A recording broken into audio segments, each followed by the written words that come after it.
वसुदेवसुतं देवं कंसचाणूरमर्दनं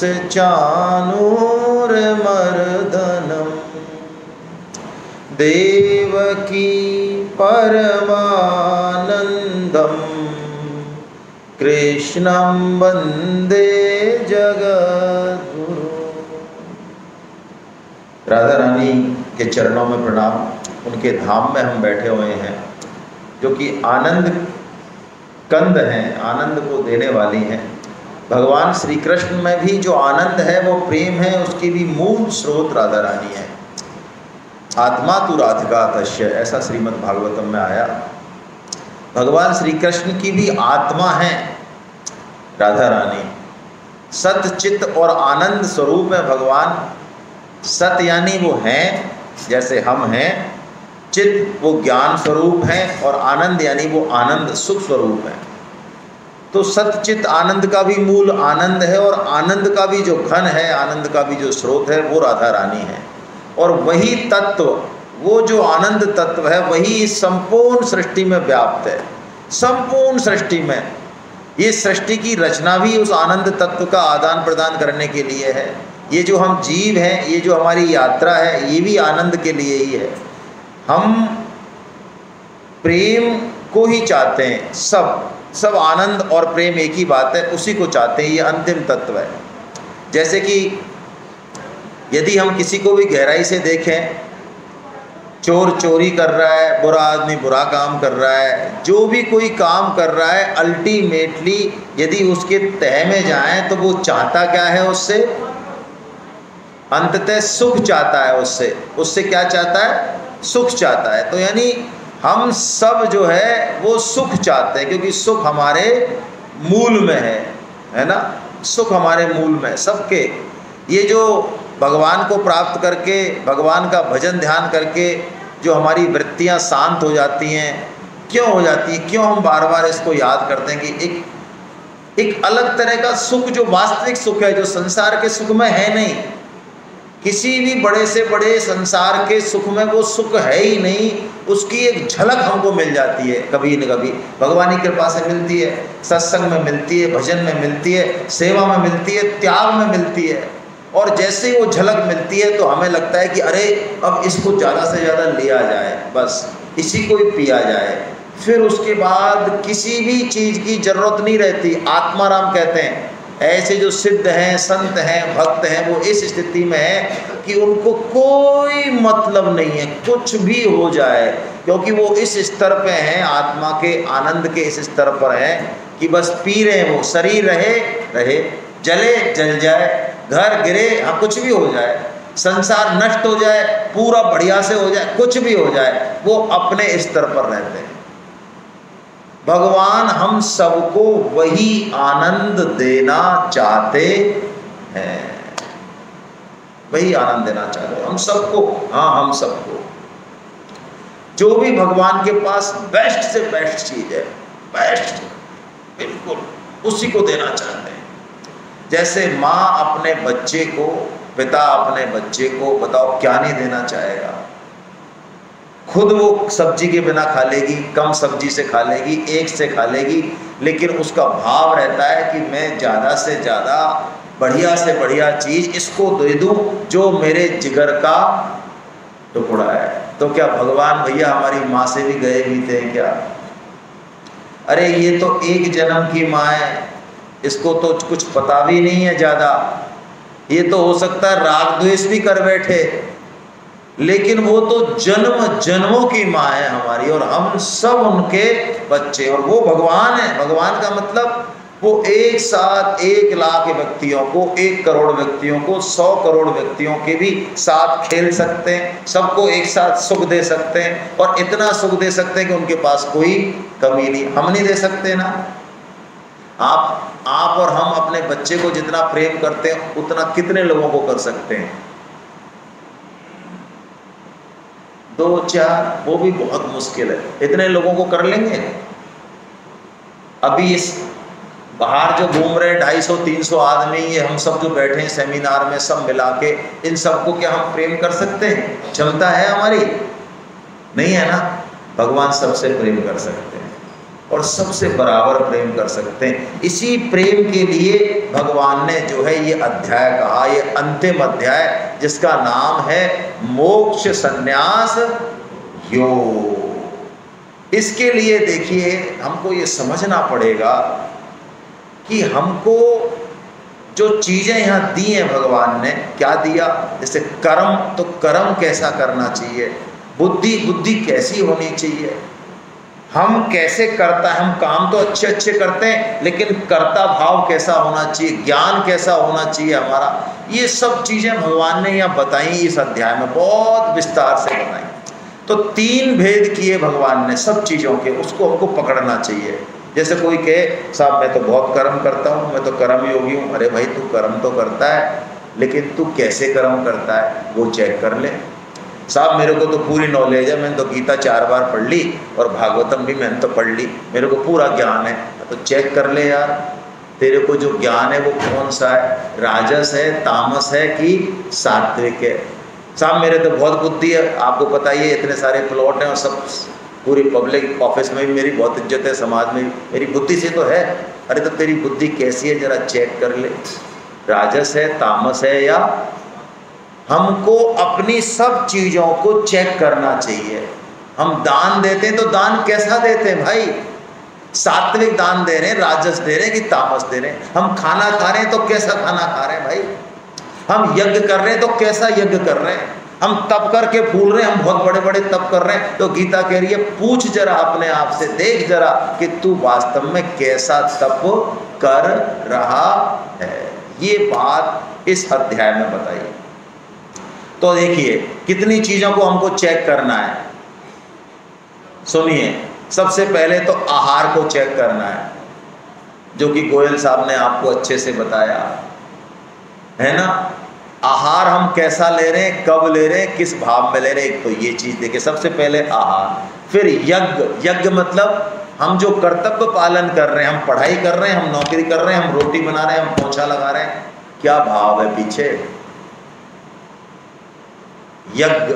तप, हम जो ये तप करते हैं, तप मतलब अरे ठंडे पानी से नहाना, ब्रह्म मुहूर्त में उठना है। यदि आपने कह लिया कि नहीं हमको संयम करना खाने में, तो कितनी भी गर्म जलेबी हम 2 ही लेंगे साहब, इससे ज़्यादा नहीं लेंगे। ये क्या है, ये तप है ना। यानी जो हमने नियम बनाया, जो शास्त्र ने बताया, उसके अनुसार यदि चलना है हमको, तो हमको क्या आएंगी, समस्या आएंगी। जैसे गीता क्लास अटेंड करनी है तो ये तप हो गया, हुआ कि नहीं हुआ। नहीं तो कह देंगे भाई साहब आज तो हम नहीं आ पाएंगे, क्यों, हमारी पोती आई है। उसके बाद भी अगली बार भी हम नहीं आ पाए भाई साहब, क्यों, बारिश आ रही थी बाहर। यानी कोई भी कारण से हमको भगवान के काम को लुढ़का देना है, तो इसका मतलब हमारा तप और संयम ठीक नहीं है। हाँ, जिस काम को हम चाहते हैं अंदर से करना, उसको हम कर लेते हैं, ये तप है। तो आहार हो गया, यज्ञ हो गया, तप हो गया, दान हो गया। अब ज्ञान हो गया। हमारा ज्ञान कैसा है, ये जो शाब्दिक ज्ञान है इससे ज़्यादा मतलब नहीं है। ऐसा कहा गीता में कि हम सब भगवान के अंश हैं। तो बताइए भाई, मैं भी अपनी माँ के पेट से आया और एक दूसरा व्यक्ति भी मेरी ही माँ के पेट से आया, तो वो कौन हुआ, मेरा।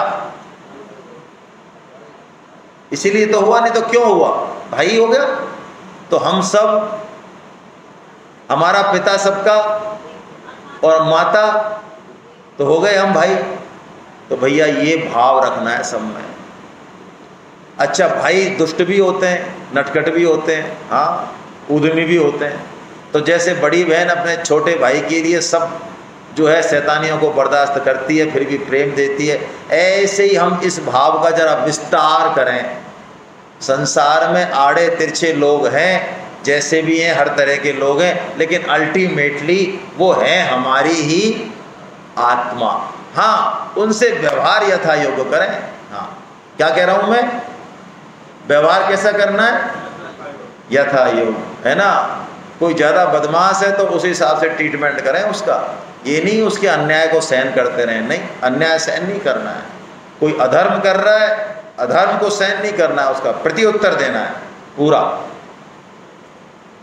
अर्जुन युद्ध में गले काट रहा है लोगों के धड़ाधड़, फिर भी वो धर्म का पालन कर रहा है। समझ में आ रही है बात? गांधी जी बिहार में थे तो उन्होंने अहिंसा आंदोलन चालू करवाया वहां पे, और अहिंसा आंदोलन चालू करा के और वो आ गए अहमदाबाद अपने उसमें आश्रम में। तो पुलिस आई उस गांव में, चंपारण के पास, बेतिया के पास वो गांव था, और अंग्रेजों की उस पुलिस ने उस गांव में घुस के लोगों को खूब पीटा, उनकी औरतों के साथ बलात्कार किया और बहुत अधर्म किया, और वो लोग उसको सहन करते रहे कि हम तो अहिंसा के पुजारी हैं, हम मर जाएंगे लेकिन हम हाथ नहीं उठाएंगे, हम गाली नहीं देंगे। इतना सब कचरा करने के बाद वो महात्मा गांधी के पास पहुंचे कि ऐसा ऐसा हुआ महाराज, लेकिन हमने हाथ नहीं उठाया। महात्मा गांधी ने कहा तुमने अहिंसा के तत्व को समझा ही नहीं, अरे तुम सबसे बड़े नपुंसक और कायर हो, तुम्हारी माँ बहनों की इज्जत लुट रही है तुम्हारे सामने, फिर भी तुमने हाथ नहीं उठाया। ये अहिंसा नहीं सिखाती है। अहिंसा का ही दूसरा पक्ष हिंसा है। कौन सी हिंसा? धर्म युक्त हिंसा। तो हम सब में तो भगवत भाव देखें, लेकिन फिर भी हम जो है यथोचित व्यवहार करें, ये ज्ञान हमको रखना है। तो आहार, यज्ञ, तप, दान, ज्ञान, कर्म, ये कर्म बहुत इंपॉर्टेंट है। हम कर्म तो करें लेकिन बदले में हम कुछ चाहें ना। कर्म इसलिए नहीं करें कि ये कर्म करूंगा तो मुझे ये फायदा हो जाएगा, नहीं। जैसे ही हम ये फायदे वाली बात सोचते हैं, उस कर्म की क्वालिटी खराब हो जाती है। तो भाई साहब, हम जब फल ही नहीं मिलेगा तो हम कर्म करेंगे क्यों? हाँ भाई युवा साथियों, यदि हमको आईआईटी में पास ही नहीं होना है तो हम आईआईटी की तैयारी करें ही क्यों? हेलो, अरे प्रश्न बनता है कि नहीं बनता है? तो देखिए,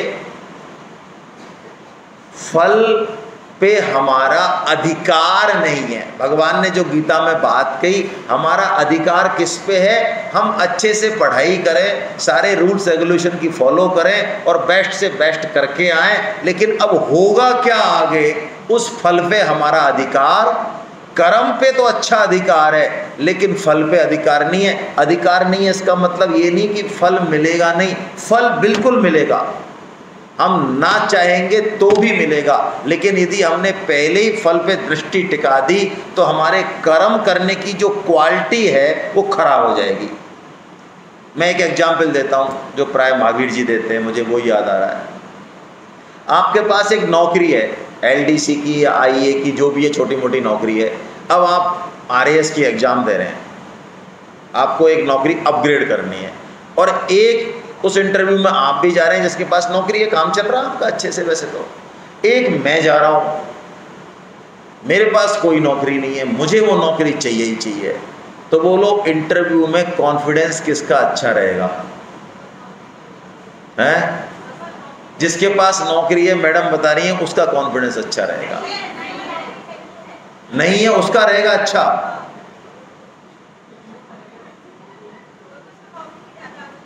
अच्छा, आप अभी खाना खिला रहे हो, ठीक है, खाना खिला रहे हो अभी आप, और लास्ट में, पंगत के लास्ट में आपसे, उससे पहले ही आपका खाना हो गया खत्म। कोई बात नहीं, इन्होंने आंसर दिया है, मैं दूसरा उदाहरण दे रहा हूँ। खाना खत्म हो गया, ठीक है, आपके कोई टेंशन नहीं होगी, आप इंतजाम करोगे भाई और है क्या, कि नहीं है, अच्छा नहीं है तो चावल खिला दें इनको, तो आप आराम से इंतजाम कर लोगे कुछ। और आपके उस पंगत के लास्ट में आपका बेटा बैठा है, अब बताओ, अब टेंशन हो जाएगी आपको, अरे मेरा बेटा है, खाना ही नहीं मिला इसको, ये क्या इंतजाम किया है तुमने, हैं? नौकरी जिसके पास है उसको कॉन्फिडेंस रहेगा कि मिल जाए तो बहुत अच्छा है, मैं कोशिश कर रहा हूँ, नहीं मेरे पास तो। और जिसके पास नौकरी नहीं है वो, उसके थूक आ जाएगा मुंह में इंटरव्यू देते समय। क्यों? क्योंकि वो चाह रहा है कि मुझे ये नौकरी मिले ही मिले। ये जो रेल की पटरी पर जाते हैं, ये सोने कौन जाते हैं? ये वही जाते हैं जो फल में एकदम आ सकते हैं। नहीं मेरे को ये चाहिए ही चाहिए, और नहीं मिला तो चल पटरी पे। जो ऐसे है कि भाई मैंने अपना काम कर दिया, अब मिले तो ठीक है, अब नहीं मिले तो क्या है, मैं दूसरी जगह जाऊंगा, वो कभी भी कॉन्फिडेंस को लूज। तो कर्म की क्वालिटी यदि फल पे हम आसक्त नहीं होंगे तो अच्छी होगी, और फल पे यदि चिपक गए तो कर्म की क्वालिटी बिगड़ जाएगी, ये पक्की बात है। आप अपने दो है, डॉक्टर का उदाहरण है, जैसे डॉक्टर अपने इकलौते बेटे का ऑपरेशन हो तो वो नहीं कर पाता है, थरथरा जाता है उसका हाथ। क्यों? क्योंकि वो चाहता है यार ये ऑपरेशन सफल होना ही चाहिए। सफल ही होते हैं उसके सारे ऑपरेशन। वो डॉक्टर इतना बढ़िया है, नंबर 1, 1000 ऑपरेशन कर दिए, सारे ही सफल हैं, फिर भी वो अपने बेटे का ऑपरेशन करता है तो हाथ कांपता है, और दूसरा वो करेगा तो क्यों नहीं कांप रहा है? अरे आसक्ति नहीं है यार, मैं अपना काम करूंगा, मरेगा तो भगवान है और जिएगा भगवान है यार। तो मैं आपसे यही निवेदन कर रहा हूं, इसको समझाने की कोशिश कर रहा हूं, आप थोड़ा सा समझें कि हम जो कर्म करते हैं यदि उसके फल के साथ हम चिपक गए तो कर्म की क्वालिटी खराब हो जाएगी। ये बहुत बड़ा सूत्र है गीता का। आप चाहे एग्जाम की तैयारी करें, चाहे मकान बनवाएं, चाहे शादी करें, चाहे कुछ भी करें, आप भंडारा करें, कुछ भी करें, लेकिन अपना बेस्ट से बेस्ट करें, 100% दे दें, लेकिन फल के लिए किस पे आश्रित हो जाए? वही देने वाले हैं। वास्तव में भी आश्रित नहीं हो तब भी क्या कर लोगे? तब क्या कर लोगे? तब भी हाथ में तो कुछ, भाई एग्जाम देना ही तो मेरे हाथ में, बाकी तो मेरे हाथ में नहीं है। फल आएगा उसके अनुसार ही, वो अलग बात है। तो ज्ञान भी हम चेक करें, कर्म भी हम चेक करें, कर्तापन भी हम चेक करें। कर्म में एक बहुत बड़ी दूसरी जो खराबी है वो ये है कि हम प्राय कर्ता बने रहते हैं, 24 घंटे के कर्ता बन जाते हैं। ये जो कर्तापना है ना, ये हमारी खोपड़ी को बिल्कुल बिल्कुल बिगाड़ देता है। हम इतने बड़े कर्ता हैं कि हमने 20 साल पहले भी कोई अच्छा काम किया होगा तो हमको आज भी याद होगा। बोलो, ऐसा कोई है भुलक्कड़ भाई साहब जिसने कभी किसी को 51,000 रुपये दिए और वो भूल गया हो? ऐसा कोई हो तो हाथ खड़ा कर दे मेरे को। हेलो, अरे आपने कहीं 51,000 रुपये दे दिए बिना मांगे, कैसे दिया है आप? तो ऐसा कोई है जो भूल गया हो? चाहे 20 साल पहले दिए आपने 51,000। और ऐसा क्यों होता है कि मुझे चश्मा भी याद नहीं रहता कि मैंने खा रखा है, मुझे मैथ का एक फार्मूला याद नहीं होता, और वही आदमी 20 साल पुरानी बात बता देगा। क्यों? क्योंकि उस कर्म के करते समय उसके अंदर भयंकर कर्ता भाव बना हुआ है। भगवान कहते हैं तुम्हें कर्म करने में निमित्त बनाया जा रहा है। अरे तुम नहीं होते तो कोई और होता भाई, क्यों इतना उछल रहे हो? बल्कि भगवान का धन्यवाद दो अंदर से, हृदय से, कि मैं निमित्त बन रहा हूं, भगवान की वाणी को मैं बोल रहा हूं यहाँ पे, तो मैं ही बोल सकता हूं क्या? अरे तेरे जैसे 365 है, बैठ बगल में, ये तो तेरे को मौका मिल रहा है यहाँ, तू क्या बोलेगा? भगवान बोल रहे हैं वाणी पे बैठ के। तो निमित्त यदि मैं समझ गया कोई भी अच्छे कर्म का और उसका कर्ता नहीं बना तो काम हो गया मेरा, और कर्ता बन गया तो कितना भी अच्छे से अच्छा काम करते हुए भी मेरा सुपड़ा साफ। ज्ञान कर्म कर्ता बुद्धि, बुद्धि सबसे सूक्ष्म बुद्धि। ये ज्ञान कर्म कर्ता यज्ञ तप दान, इनके पीछे बुद्धि है। बुद्धि को शंकराचार्य जी ने नैदिष्ठम ब्रह्म कहा, कर्म योग को बुद्धि योग कह दिया भगवान श्री कृष्ण। यानी बुद्धि बहुत इंपॉर्टेंट है, लेकिन चेक करें कि ये बुद्धि हमें कहाँ ले जा रही है। क्योंकि जो चीज़ जितनी सूक्ष्म होगी, तेज होगी, वो उतना ही ज़्यादा पतन भी करा।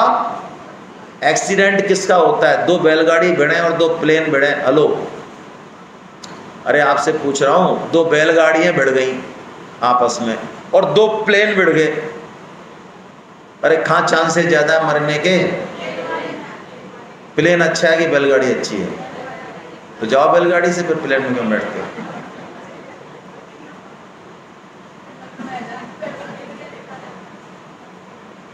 अरे जो जितनी सूक्ष्म है, तेज है, उसकी इंटेंसिटी उतनी खतरनाक है। तो बुद्धि ऐसा टूल है जो बहुत सूक्ष्म है, लेकिन इसको यूज भी हमको उसी हिसाब से, हाँ, क्योंकि ये यदि सही जगह चली गई तो काम बना देगी, और गलत जगह चली गई तो अरे पतन कर देगी भाई। अब देखिए, हम बुद्धि पे तो बात करते हैं, लेकिन गीता ने बुद्धि के साथ एक बड़ी जबरदस्त चीज बता दी, उसको देखो जरा। जो कम से कम युवा साथी हैं वो तो देखें भाई। बुद्धि के साथ भगवान ने एक धृति बता दी, धृति धृति धृति। ये धृति क्या है? ये धृति बहुत इंपॉर्टेंट है, बुद्धि ज़्यादा इंपॉर्टेंट नहीं है। आपको मैं बताऊं, वैसे तो गोयल साहब से माफ़ी मांग लेता हूं मैं, मेरा निजी विचार है, ये हो सकता है इससे जो बहुत मीडियोकर होते हैं ना, मीडियोकर है ना, लदरकुट लगे हुए हैं, लद्दपद, वही IAS और RAS में जाते हैं। बहुत इंटेलिजेंट आदमी इस कॉम्पिटिशन को नहीं कर सकता। जो सुपर माइंडेड होगा ना, इंटेलिजेंट, वो IAS RAS में नहीं जा सकता, सिस्टम ही ऐसा उसका। असली चीज आपकी बुद्धि की शार्पनेस की नहीं है, असली चीज है धृति की। धृति क्या है? बुद्धि ने जो आपने निश्चय किया, जो ठाना, उसको टिकाए रखने की क्षमता है धृति। जिसके पास धृति होती है, विजयी वो होता है। बुद्धि तो बहुतों के पास होती है। आपने बचपन में एक कहानी पढ़ी होगी, खरगोश की और कछुए की दौड़ की। अरे नहीं पढ़ी क्या? हाँ, नहीं तो सुना के बोर करूं फिर मैं तुमको। हाँ तो जल्द। तो कछुए और खरगोश में स्पीड किसकी ज्यादा है? जीतता कौन है उस रेस में? कछुआ जीतता है, खरगोश हार जाता है। क्यों? और यही हमारे साथ होता है जीवन में। आप ये मत समझना जिनकी बहुत ज़्यादा बुद्धि है, बहुत ज़्यादा समझते हैं, वो समाज में कहीं ऊंचे होंगे, औंधे पड़े होंगे वो। और जो कछुआ चाल से धीरे धीरे धीरे धीरे अपने लक्ष्य पे निगाह रखता है, वो हो सकता है आपको आगे मिले, है ना। तो इस बुद्धि के साथ धृति होना बहुत जरूरी। जैसे सेमिनार में, ये तो चलो छोटी सेमिनार है, 100 लोगों की, 250 लोगों की सेमिनार में हमारे फीडबैक में लोग आंसू बहाते हैं। आपको मजाक नहीं कर रहा हूँ, आपको मैं वीडियो भेज दूंगा, झूठ बोल रहा हूँ तो। अब जैसे इनको हम जानते नहीं, इन्होंने यदि हमारी प्रशंसा की, उनको हम जानते नहीं, तो हम इनको जानते नहीं, नाम ही नहीं जानते। हम इनसे कुछ कहते थोड़ी है कि तुम हमारी सेमिनार की प्रशंसा करो ना, हम नहीं कहते। लोग रोते हैं कि साहब हमें क्या मिला है, ये हमें 70 साल पहले, 50 साल पहले क्यों नहीं मिला। अब भाव विभोर हो जाते हैं लोग, वीडियो बनाते हैं। वही लोग जो सेमिनार में रोते हैं, हो सकता है 1 महीने बाद वो गीता की क्लास में आए ही ना पट्टे। हाँ, वही 2 दूनी 4 और 4 दूनी 8। क्यों? क्योंकि बुद्धि ने डिसीजन तो बहुत अच्छा लिया, सेमिनार का भी आनंद लिया, लेकिन साथ में क्या नहीं है उनके? धृति नहीं है। तो गंगा गए गंगाराम, हाँ बस डोलते रहो आराम से, हैं। तो भैया इन सब को हम चेक करें, और अंतिम चीज जो चेक करने की है वो है सुख। ये एक चीज यदि चेक कर ली हमने अपने जीवन में, तो इस चीज को सही करते ही, बहुत इंपॉर्टेंट बात है, इसको चेक करते ही, जो अब बता रहे हैं भगवान श्री कृष्ण, इसको ठीक करते ही आपका ज्ञान, कर्म, कर्ता, बुद्धि, धृति, आहार विहार सब ठीक हो जाएगा। है एक चीज से। अरे महाराज उसी के बारे में बताओ, पहले बताएं। घड़ी तो पहनते हो आप, हाथ घड़ी कभी खराब हो गई हो तो अंदर उसको खोलता है वो मैकेनिक पीछे से, तो उसमें चक्के रहते हैं ना, तो एक चक्का अटक रहा होता है कहीं, तो उसको एक चक्के को ठीक करता है, उसके बाद सारे चक्के ओके घूमते नहीं घूमते बोलो। तो भैया एक चक्का ठीक करना है आपको। तैयार हो? नहीं हो तो रहने दो, आगे चलते हैं, छोड़ो। तैयार हो? तो बताते हैं, चलो फिर। तो देखो 3 तरह के सुख है भाई। 3 तरह के सुख है, ठीक है। कौन कौन से? हाँ, एक तो राजसी सुख, एक तामस सुख, और एक, अच्छा अभी हम जो सुख ले रहे हैं सभी, वो कौन सा सुख ले रहे हैं? राजस ले रहे हैं ज्यादातर हम सब, है ना। ये अच्छा, आप में से किसी ने लगातार 1 घंटे तक व्हाट्सएप देखने की, लगातार 3 घंटे तक क्रिकेट का मैच देखने की, लगातार सोशल मीडिया पे 3-4 घंटे रात को कचरा देखने की ट्रेनिंग ली कहीं से? कोई सेमिनार अटेंड करी? आइए 3 घंटे तक लगातार व्हाट्सएप कैसे देखें, हमसे सीखिए। तो कहाँ से सीखे भाई साहब? अच्छा, बच्चे को अच्छी चीज़ें सिखानी है तो उसको जरा माँ, पिताजी, गुरु सभी डंडे लेके थोड़ा ठीक से यदि तू ये सीख वो सीख तब सीखेगा। और गाली सीखनी है तो अपी आपी। तो ये जो जितना भी खाने पीने का, विषय भोग का ये ऊट पटांग जो सुख है, ये हम सब पहले से ही ट्रेंड है इसमें, जन्मजात। हमारा बड़ा मन लगता है इसमें। क्यों? क्योंकि इसकी ट्रेनिंग हमने पहले के जन्मों में ले रखी है और अभी भी वही ट्रेनिंग ले रहे हैं। तो अब जो भगवान यहाँ बात कर रहे हैं कि अर्जुन तू राजस सुख को मत ले। क्यों मत ले? हम तो लेंगे। तो भगवान कह रहे हैं बेटा देख, सुन, राजस सुख शुरू में तो लगेगा अमृत की तरह, लेकिन ये बाद में लगता है। बोलो भैया, हमको मत बताओ, अपने मन में ही बताओ, क्योंकि ऐसी चीजें कही नहीं जाती हैं। आप जो भी कचरा पट्टी करते हो तो बोलो शुरू में तो करते हो वश में होके, लेकिन बाद में कैसा फील होता है? अरे यार, इसको नहीं करते तो ठीक रहता है, ये क्या कर लिया हमने, गड़बड़ यार।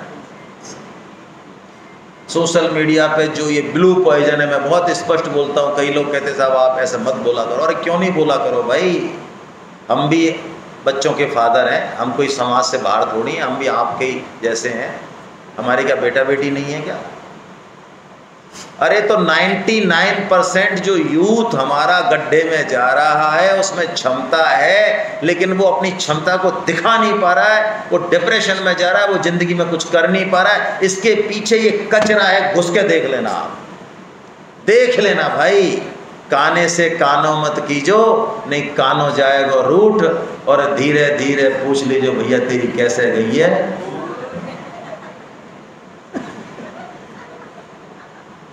यही मिलेगा, पक्की बात है आपको। यही खा गया, ये ब्रह्म राक्षस है, ये खा गया मेरा ब्रह्म राक्षस, मेरा ये रहा, मेरा वाला ब्रह्म राक्षस है, ये हम सबको खा गया ये। तो राजस सुख भगवान कह रहे हैं परिणाम में विष की तरह। और स्वामी जी ने तो कहा कि विष तो एक जन्म में मारता है, खत्म कहानी। विष खा लिया तो खत्म कहानी, क्या है। लेकिन ये जो राजस सुख है, ये जन्म जन्म में, ये जो देखो जैसे ही हम लड्डू कचौड़ी है, सेक्सुअल एंटरटेनमेंट, दुनिया भर का सोशल एंटरटेनमेंट और मौज मजा निंदा, दुनिया भर के जो सुख लेते हैं ना राजस, ये हमने पहले ले रखे हैं। तो वो हमारा माइंड उनकी तरफ क्लिक करता है हमको बार बार बार बार।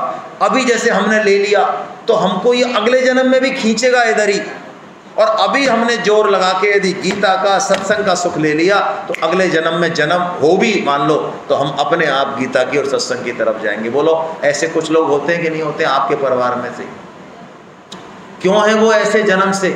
उनको कोई ट्रेनिंग थोड़ी दिया आपने, वो पहले से ही ऐसे हैं, उनके अंदर वो संस्कार हैं। अच्छे हैं तो अच्छे और बुरे हैं तो क्या करना है भाई, किस चक्के को ठीक करना है? भगवान कह रहे हैं सुन अर्जुन, 3 तरह के सुख में से तू राजस सुख ले रहा है, लेकिन राजस सुख परिणाम में शुरू में अमृत है और परिणाम में विष है। लेकिन तू सात्विक सुख ले। ओहो, सात्विक सुख कैसा है महाराज? ये शुरू में यार ये थोड़ा सा तेरे को बोर करेगा। गीता सेमिनार कैसी लग रही है भाई साहब, क्या कह रहे हो? गीता क्लास में आना है आपको साल भर हैं, 7 दिन में 1 दिन भाई साहब। अब हमने तो भाई साहब गीता पूरी ऐसे ही पढ़ रखी है हमारा तो हृदय इतना शुद्ध है, इसमें पूरी गीता ऐसे ही आई हुई है। तुम्हारी कसम, हम क्या करेंगे पढ़ के? और एक बार पढ़ भी ली 2, 4, 5 क्लासों में तो ऐसे भगेंगे उससे। पढ़ ली भाई साहब, हमने पढ़ ली। तो ऐसे इसको ही फेंक दो, देख लिया व्हाट्सएप, देख लिया क्रिकेट का मैच भी देख लिया, वही तो 3 डंडा, वही 11 खिलाड़ी हैं, पागलों की तरह भग रहे हैं। हटो ना इससे बीमारी से, कचरे से।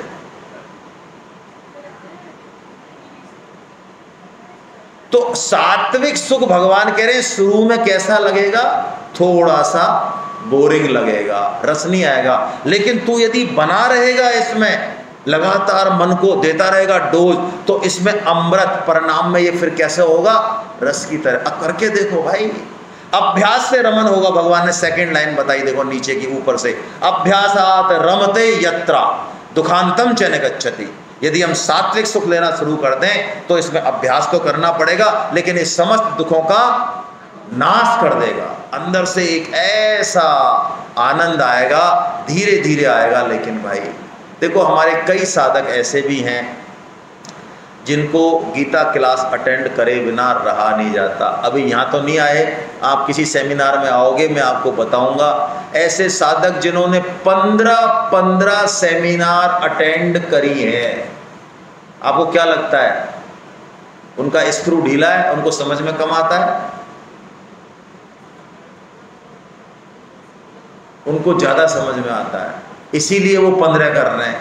जैसे कि राम गोपाल जी ने बोला अभी कि मैं हर सेमिनार में मुझे ऐसा लगता है कि ये सेमिनार बिल्कुल नहीं है। तो अब हमको आई मैडम बैठी है, मैडम तो शायद 20-21 पे पहुंच गई। तो सात्विक सुख में हमको अब अपने को स्विच ओवर करना है। जैसे ही सात्विक सुख लेने लगेंगे, डरे नहीं, शुरू में बोर होंगे, कोई बात नहीं, मन को कह दें तू बोर होता रहे यार, हमको बैठना है, हमको समझना है। जैसे ही पुराना संस्कार खत्म होगा, कईयों का टाइम लगता है, कईयों का जल्दी होता है, अपने आप मन लगने लग जाएगा, ऐसा भगवान ने कहा। और अपना कर्तव्य पालन करते रहो भाई, कर्तव्य पालन में चूको मत। माला करो तो भी कर्तव्य पालन करना है। जो भी काम करो, ज्ञान योग से जाओ, ध्यान योग से जाओ, कहीं से भी जाओ, जो आपको उचित लगे, सत्संग में जाओ, लेकिन अपना कर्तव्य पालन नहीं छोड़ना। क्या कर्तव्य पालन है हमारा? जो हमको घर में ड्यूटी असाइंड है, जो भी घर में हमारी ड्यूटी असाइंड है, ऑफिस में असाइंड है, समाज में असाइंड है, मैं स्टूडेंट हूँ, जो भी हूँ, मैं साधक हूँ, मैं पत्नी हूँ, मैं पति हूँ, मैं पिता हूँ, मैं जो भी हूँ, उसके नाते मेरा एक कर्तव्य है, मुझे उस कर्तव्य को पालन करना चाहिए, ये भगवान ने कहा। अब भगवान ने कह दिया, अर्जुन अब मैंने जो भी बात कहनी थी वो सारी बात अब तेरी जचे जो कर। देखो, हमारे यहाँ पर शास्त्रों में बड़ी स्वतंत्रता है भाई, लेकिन हम इस स्वतंत्रता का दुरुपयोग करते हैं।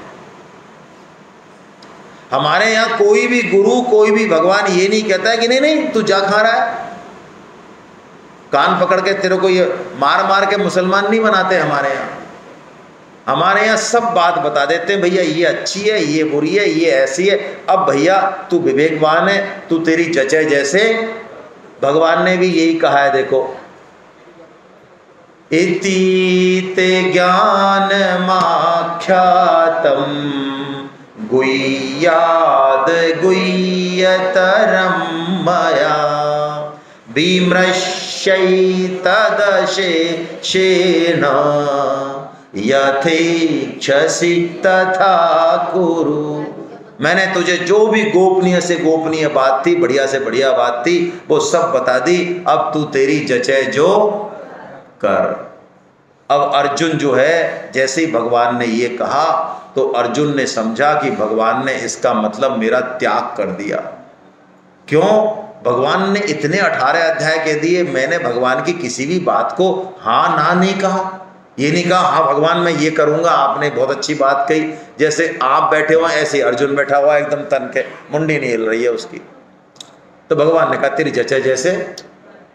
तो देखो, बच्चे को माँ सुबह पराठा बना रही है, उसे कपड़े धो रही है, उसके सब काम कर रही है, तब भी पट्ठा फूला फूला घूमता है, ये नहीं करूँगा, वो नहीं करूँगा, इसमें नमक कम है, इसमें घी कम है, मेरे को गर्म क्यों नहीं दिया, मेरे को ठंडा क्यों नहीं दिया।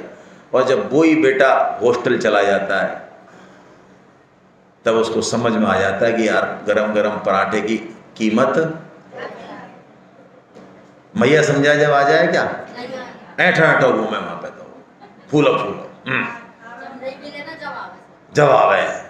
तो यही मारे भगवान ने धक्का दे दिया है वो अर्जुन को, है ना। जब से तो अर्जुन को चिपका रखा तो अर्जुन मुंडी नहीं हिला रहा कतई। अब भगवान ने कह दिया तेरी जचे जो तो अर्जुन चूंकि भगवान का भक्त है, इसलिए अर्जुन की आंखों में से आंसू आ गए, रोने लग गए। अरे प्रभु ये क्या कर रहे हो आप? मैंने तो एक अक्षौणी सेना के बदले आपको चुना है, मेरे तो सब कुछ आप ही हो। अब मेरे से कोई गलती होगी तो आप ही क्षमा करो, अब आप ही आगे का रास्ता बताओ, मैं आपके बिना रह नहीं। तब भगवान ने ये लास्ट बात बताई जिसको गीता का छत्र कहा जाता है। छत्र यानी इससे ऊपर गीता रूपी मंदिर में कोई चीज है ही नहीं। आइए बोलते हैं श्लोक को। सर्वे धर्मान परित्यज्य मामेकं शरणं व्रज अहं त्वां सर्व पापेभ्यो मोक्षयिष्यामि मा शुचः।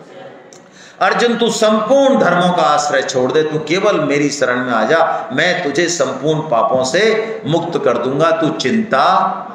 क्या बढ़िया बात कही भगवान ने। अच्छा, आप किसी पीड़ा में फंस जाओ, किसी मुश्किल में फंस जाओ, कहीं विदेश में अटक जाओ, देश में अटक जाओ और कोई बहुत विपदा में फंस जाओ, वहां कोई आपको ऐसा आदमी मिल जाए, चिंता मत कर यार, मैं बैठा हूं। अरे मैं बैठा हूं, तू जा बात करके आ, एसपी से बात कर, वहां बात कर, एप्लीकेशन लगा, ये कर, बैठा हूं मैं, चिंता ही मत कर, तू मैं बैठा हूं, कुछ नहीं बाल बाका होने देंगे तेरा। तो कैसा लगता है भैया? तो भैया ये भगवान कृष्ण हम सबसे कह रहे हैं कि तू काम तो कर, माला कर, जप कर, कर्तव्य पालन कर, लेकिन तू किसी का आश्रय मत लेना। आश्रय किसका लेना है तुझे? मेरा लेना है। और आश्रय लेने के बाद चिंता मत करना। जैसे छोटा बच्चा माँ की गोद में है, अब एक तो ये है कि सर्दी आ रही है, उसको यही नहीं पता कि सर्दी होती क्या है, लेकिन माँ का जो है सलाई उससे पहले ही चालू हो जाती है, 4 महीने पहले से ही। तुम्हारी बात नहीं कर रहा हूँ, पुरानी वाली माओ की कर रहा हूँ, है ना। आप तो बैठे रहो आराम से, आप तो पढ़े लिखे लोग हो भाई, समझदार। पहले के लोगों को काम धाम कुछ होता नहीं था, अब टाइम पास करना है उनको। आजकल तो मोबाइल है आपके हाथ में और दुनिया भर की खरीदारी है, 50 काम है तुमको भाई, तुम्हारे पास कहाँ टाइम है। पहले के बावड़े टाइप के लोग हुआ करते थे, हालांकि थे वो हमारे मम्मी पापा या दादा दादी, लेकिन करें क्या भाई साहब, उनकी बात कर रहा हूँ। तो बच्चा एक तो टेंशन करे कि यार ये सर्दी आएगी, पता है ये स्वेटर का इंतजाम हुआ कि नहीं हुआ, और ये मैया जो है मेरे को दूध पिलाएगी नहीं पिलाएगी, ये उतार तो नहीं देगी, आज तो बढ़िया कर रही है, कल ये वो टेंशन करता रहे कि मस्त रहे, एकदम मस्त रहे। तो भैया हम भी मस्त रहे ना, तो फिर हैं। अरे उसको स्वेटर का पता नहीं, उसको सर्दी का पता नहीं, उससे पहले स्वेटर आ जाता है। अरे 9 महीने रक्षा कीनी और गुप्त ही दूध पिलायो है, और कहे मलूक क्यों रे भोंदू वो ठाकुर बिसरायो है।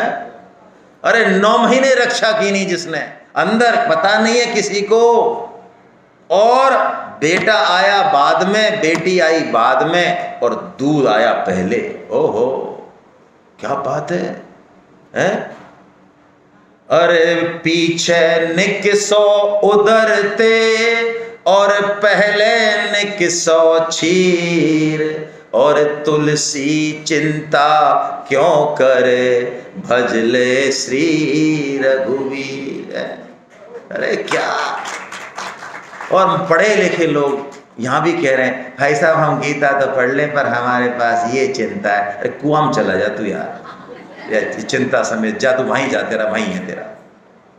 अरे ठाकुर जी कह रहे तू चिंता मत कर, मैं बैठा हूं। और भाई मैं ये कह रहा हूं चिंता भी कर रहे हो, मान लो अपने बेटे की बेटी की, और आप जा रहे हो और ट्रक गिर पड़े, भगवान नहीं करे, मैं उदाहरण दे रहा हूं, ट्रक गिर पड़े तो आप रोक तो लो ही, वो शायद रोक लोगे,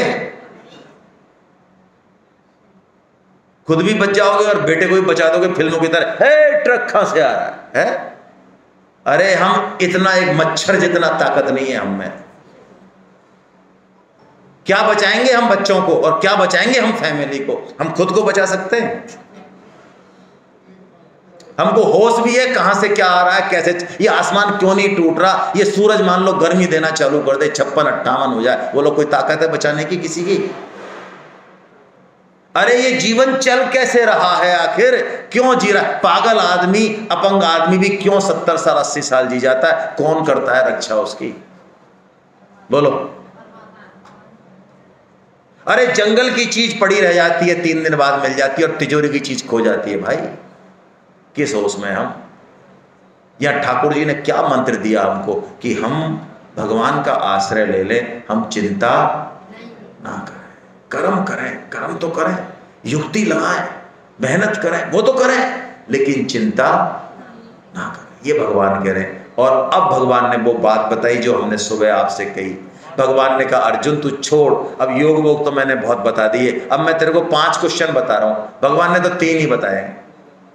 ये 3 क्वेश्चन तू कर ले तो बेड़ा पार है, एग्जाम में तेरे डिक्टेशन आ जाएगी। बोलो, पूरी किताब पढ़ने की जरूरत नहीं है। 3 क्वेश्चन।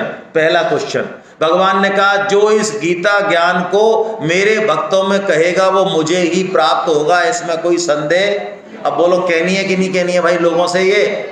और नहीं कहनी है तो भाई देखो, मेरी बुरी बोलने की आदत है, आपने कुछ नहीं पढ़ाया, 3 दिन में आपने पाटिया साफ कर दिया। यदि यहाँ जाके आप लड्डू खुद ही खा के और खुद ही मगन रह रहे हो और अपने अड़ोसी को, पड़ोसी को और दोस्तों को नहीं बता रहे हो, तो आपके कुछ भी समझ में नहीं आया। मुझे कोई आपसे कोई सर्टिफिकेट नहीं लेना है, कुछ भी समझ में नहीं आया। यदि यहां से निकलने के 7 दिन बाद आपको भगवान के काम की ललक ही नहीं है, तो आपको कुछ ही समझ में नहीं आया। जैसे आपने रसगुल्ले का मजा लिया, ऐसे ही आपने बस गीता का मजा ले लिया और पाटिया साहब झाड़ पहुंच के चल दिए, बस खत्म कहानी, कुछ नहीं। दूसरा क्वेश्चन, भगवान कहते हैं उसके समान मेरा प्रिय कार्य करने वाला और कोई होगा नहीं। वाह क्या बात है, इतना प्रिय कार्य। हाँ, तभी तो मैं भाई साहब के हाथ जोड़ रहा था कि मत डर पो, बोल दो 5, और मन में आपके 50 की है तो कर लेना, हम हाथ नहीं पकड़ने आएंगे नहीं, कर देना 50, क्या दिक्कत है? 50 बोले ही है, ऐसी कोई वैसी बात भी देखो, बोले 50 और आप क्या समझ रहे हो? आप 5 के आगे 0 लगा रहे हो, उनकी हिम्मत का पता नहीं है, वो 50 के आगे 0 लगा देंगे। हेलो, हाँ, और ठाकुर जी लगवाते हैं 0। और तीसरी बात, अब जो बात है, अब सुनो आप, अब हम कितने भाग्यशाली हैं जो अंदर बैठे हैं। ये मैं नहीं कह रहा हूं, ये कृष्ण कह रहे हैं, समझो आप। इसलिए मैं बार बार ये बात कहता हूं। मैं तो कहता हूं रसगुल्ले खाने वालों को भी मेरा नमस्कार है, मेरा क्या लेना देना भाई। देखो भगवान कह रहे हैं ये जो तुम गीता पढ़ रहे हो, अंदर सुन रहे हो, ये तुम ज्ञान यज्ञ कर रहे हो, मेरी पूजा हो रही है ज्ञान यज्ञ से। और 4.33 देख लेना आप घर जाके। भगवान ने एक बात कही कि जितने भी द्रव्य में यज्ञ है, द्रव्य में यज्ञ मतलब जिसमें क्या लगता है? पैसा। अब हमने जितने भी परोपकार आज तक किए, आपने, आप तीर्थ गए, ब्राह्मण जमाए, कंबल, जो भी आप करते हो, जिनमें लगे रहते हो दौड़ के, माता बहने विशेष, आदमी भी कम नहीं है खैर, उन सब द्रव्य में यज्ञों से ये ज्ञान यज्ञ श्रेष्ठ है। तो भैया हम यहां फालतू नहीं बैठे 3 दिन से, हम क्या कर रहे हैं? और वो ज्ञान यज्ञ आपने जिंदगी में अब तक जितना भी बड़े से बड़ा परोपकार किया, उससे क्या है? बड़ा है, श्रेष्ठ है। मैं नहीं कह रहा हूं, भगवान कृष्ण कह रहे हैं। तो 3 प्रश्न हो गए आपके, 3 प्रश्नों में बेड़ा पार। अब भगवान चौथा एक और दे रहे हैं। जो प्रश्न भी नहीं कर पाए, पढ़ा लिखा भी नहीं है, उन्होंने कहा महाराज हम यहीं रह जाएं क्या? हम आपके पुत्र नहीं है? ये तो प्रश्न करने वाले हैं, ये तो पास हो जाएंगे, हम अंगूठा टेके, हमारे लिए क्या आदेश है आपका? भगवान ने कहा तेरे लिए भी आदेश है, तू भी तो मेरा बेटा है? हाँ, तो एक आदेश और दे दिया भगवान ने। ओहो क्या आदेश है! भगवान ने कहा चल हटा, अरे कोई श्रद्धा से सुन भी लेगा मेरी बात, वो भी मुझको ही प्राप्त। क्या बढ़िया बात है, बोलो भैया। अब बोलो हम भाग्यशाली हैं कि नहीं भाई? दिल से बताओ भाई, मैं अपने लिए नहीं कह रहा हूं, बताओ हम 3 दिन से यहां गीता सुन रहे हैं, कितने लकी हैं हम। भगवान कह रहे सुनने व श्रद्धा से वो मुझको प्राप्त होगा, और कोई कंडीशन नहीं लगा रहे। अब पूछ रहे हैं अर्जुन से, अरे अर्जुन अब तेरी खोपड़ी में कुछ आई क्या बात? ऐसे तो नहीं कही होगी भगवान ने, संस्कृत में बोलिए भैया। तो अर्जुन अब आंसर दे रहा है भगवान की बात का। अब अर्जुन देखिए, जैसे भगवान की जब कृपा का अनुभव होता है ना, सत्संग के माध्यम से या जीवन में किसी घटना के प्रति, तो हमारा हृदय आनंद से भर जाता है, आंखों में आंसू होते हैं, कुछ बोला नहीं जाता। अर्जुन से भी कुछ बोला नहीं जा रहा है, ऐसा मान लो। वो भगवान के चरणों में नतमस्तक है। क्या प्रभु आपने कितनी कृपा की मेरे ऊपर, गीता ज्ञान दे दिया मुझे, इस मोह सागर से, इस भव सागर से निकाल दिया। तो क्या कह रहे हैं अर्जुन, अंतिम बात ये, नष्टो मोह स्मृति लब्धा त्वत्प्रसादात् मयाच्युता स्थितोस्मि गत संदेहा करिष्ये वचनम तवा।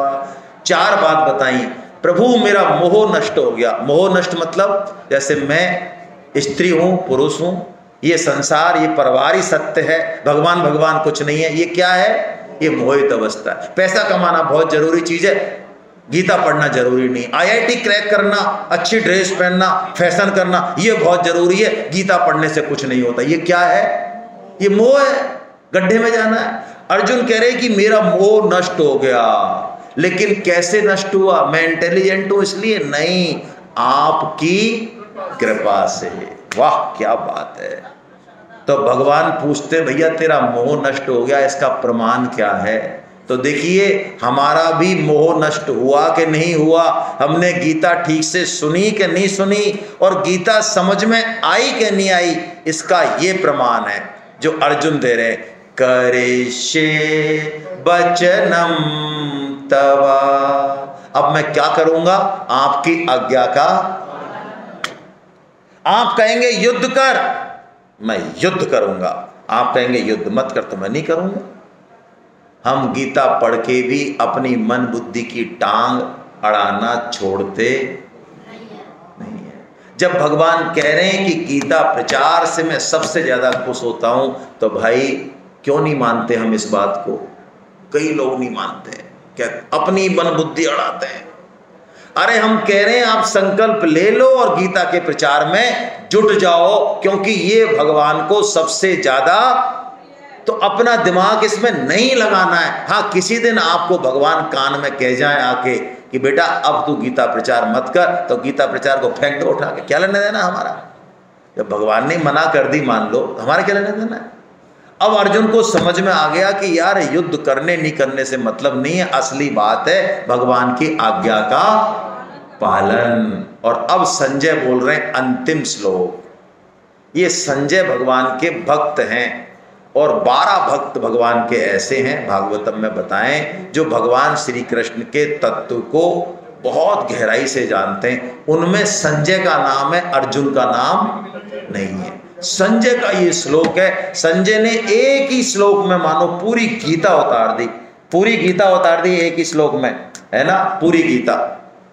अब क्या कह रहे हैं संजय, यत्र योगेश्वरः कृष्णो यत्र पार्थो धनुर्धरा तत्र श्रीर्विजयो भूतिर् ध्रुवा नीतिर्मतिर्मम।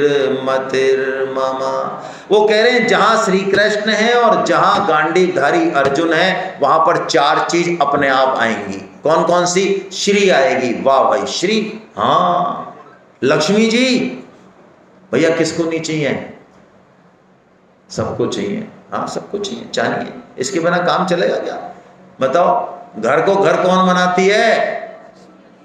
हाँ, ये शक्ति है भगवान की, इसके बिना भगवान भी अधूरे हैं, इसलिए लक्ष्मी भी चाहिए। कई लोगों का दिमाग थोड़ा ज्यादा ऊपर चला जाता है, वो कहते हैं हम पैसे के हाथ, ऊंचे टाइप के लोग होते हैं, चलो हम तो लगाते हैं।